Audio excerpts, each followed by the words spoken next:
नमस्कार. नवरात्री उत्सवामध्ये कुमारिका पूजनाचं विशेष महत्त्व सांगितलेलं आहे. कुमारिका आणि सुवासिनींचं पूजन केलं असता विशेष फलप्राप्ती आहे. स्कंद पुराणामध्ये सांगितल्याप्रमाणे एकेकाम पूजयेत कन्या मेकवृद्ध्या तथैवच द्विगुणम त्रिगुणम वापी प्रत्येकम नवकम तुवा.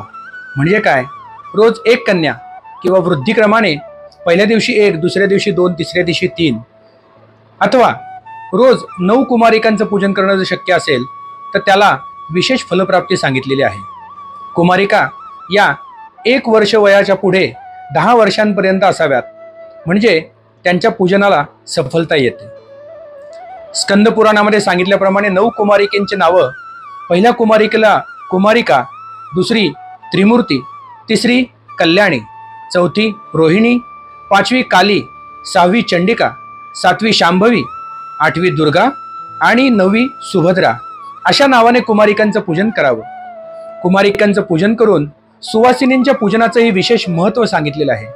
सुवासिनींचं पूजन करत असताना त्यांना गंध, पुष्प, अक्षत, माला आणि तांबूल दान करायला सांगितलेलं आहे.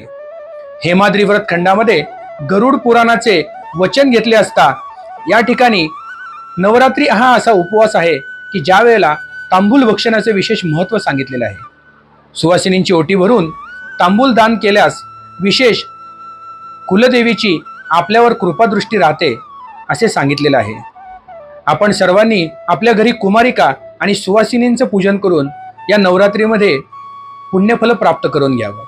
अशाच प्रकारचे वेगवेगळे धार्मिक, ज्योतिष, वास्तुशास्त्रासंबंधी व्हिडिओ पाहण्यासाठी आमच्या देशमुख गुरुजी ऑफिशियल या पेजला लाईक करा, कमेंट करा आणि शेअर करायला विसरू नका. धन्यवाद.